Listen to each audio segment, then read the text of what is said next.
Previously on RimWorld. Perkins was apparently not a fan of horseshoes and instead decided to stick with dying of the plague. Things rapidly begin to spiral out of control. The beasts are felled, but barely. All is going according to plan.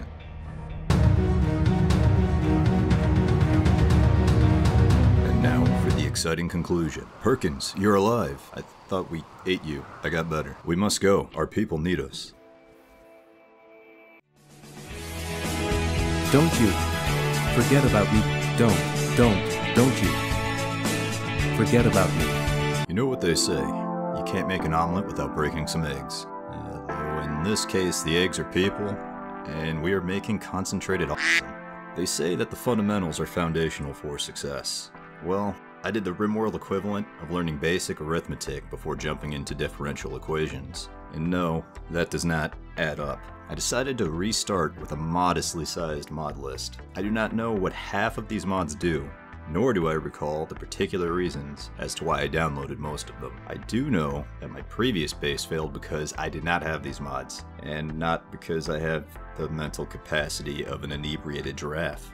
After browsing the available scenarios, I decided to go with naked brutality. It was how I was brought into this world, and God willing, it is how I will leave it. Our world seed is cannibal, which must be a stroke of divine providence, given the levels of foreshadowing present. After struggling in vain to start on the moon, I press select random site and roll with the results. It looks like we've landed in the Ashlands. Saddle up, Benoits. This is gonna be a wild ride. Before crafting our Nerevarine, we are given the chance to create our own ideologian. Now, this screen does not typically have this many options. And to be honest, thanks to TikTok, my ADHD-riddled brain refuses to invest more than 8 seconds reading any of this. So after clicking some buttons, this is what we ended up with. Supremacist cannibal psychics, known as the Chthonian Scribbles, known as the Jedi Order. Now this is our boy, Amalric Gjorger, or Amal to you Outlanders. He is the protagonist of our little tale.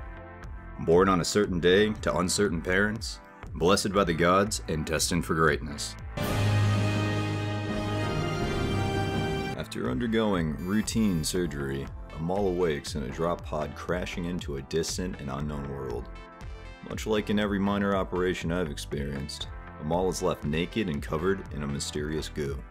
Unlike my experiences, however, he is able to walk and his dignity remains intact. Immediately upon landing, things are already attacking each other. We take in the spectacle, congratulate the victor, and make preparations to carry away the loser for food. At nearly the same time, Amal is informed that the Rebel Alliance has declared war upon the Galactic Empire, and I begin to consider if I installed one too many mods. We begin construction on a small base near a rock formation, because it is the only base I know how to build.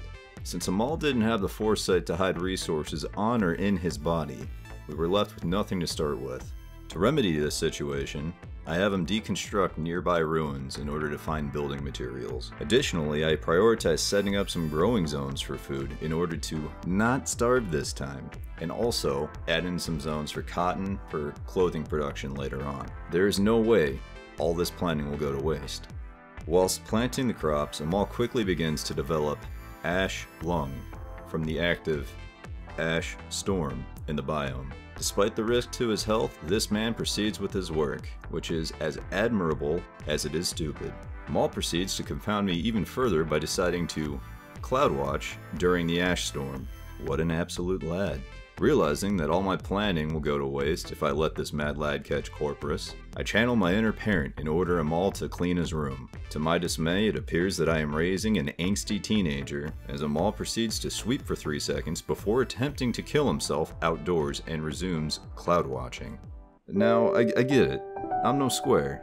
I insert relevant youth lingo here in cloud watch as well. But just because all of your other friends are doing it, doesn't mean you should be too. Following our heart-to-heart and a moderate buildup of ashlung, Amal sees reason, and I set him to mine while the storm passes. And we are already starving. You're embarrassing me in front of the viewer.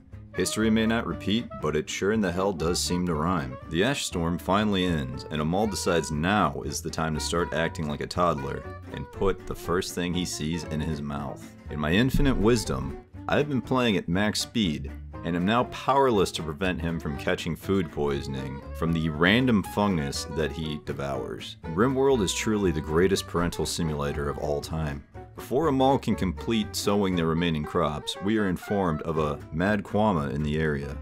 Thankfully, the chances of it being next to us are 100%. To really drive home the idea that Speed 3 was a mistake, I let Amal leave the base, and his path to safety is instantly blocked by the mad kwama. There's only one answer to this predicament: violence. The only good bug is a dead bug after all. Amal went down faster than FDR trying to demonstrate how legs work. He recovers and attempts to make a break for it. Unfortunately, the food poisoning has kicked in and he starts vomiting uncontrollably, mere seconds away from safety. By the time he is back to his feet, it is already too late. The enraged kwama is upon him. Amal immediately goes down, but gets up just as quickly. Deliverance is within reach. He only has to make it to the door. Like Sisyphus, pushing his boulder uphill for all eternity, Amal is bound to repeat this hell forever. Or just for the next 11 hours until the kwama wounds claim his life. As the darkness begins to set in, I ponder the feasibility of relaunching the entire series as the kwama. As Amal continues to bleed out, I hear the death screech of a nearby animal. Well, at least Amal's assassin got what was coming to him. An exotic goods trader shows up. Ah, good. An audience to watch Amal's end. Within eyesight of the trader vessel, Amal breathes his last and embraces the eternal abyss. With his death, the thread of prophecy has been severed. We let time progress in the hopes new colonists will arrive. While this goes on, we are informed that the unending enclave is no longer hostile. Apparently all we had to do was kill ourselves to enjoy peace in our time. I don't want to spoil anything, but this flickering number here may indicate the presence of a mod which may just salvage this dumpster fire of a run. Not quite the event I was hoping for. Welcome to the graveyard, buddy. Good night, sweet prince. Wait, what the f was that? Back from the dead, assholes? Poor Ozzy, you deserve better than this. May you be as nutritious as you were loyal. Horseshoes and death. I'm noticing a pattern here. Perkins would have loved this. Or, probably hated it, actually. A wanderer wants to join? Who in their right mind would want to join this colony? My man, you are missing your face. You'll fit in swimmingly. It looks like Suzath joining made us an official colony. This may take some time to name properly. There is no way the Empire will find us now. If you are wondering if that is the Tam Relic or the Galactic one, the answer is yes.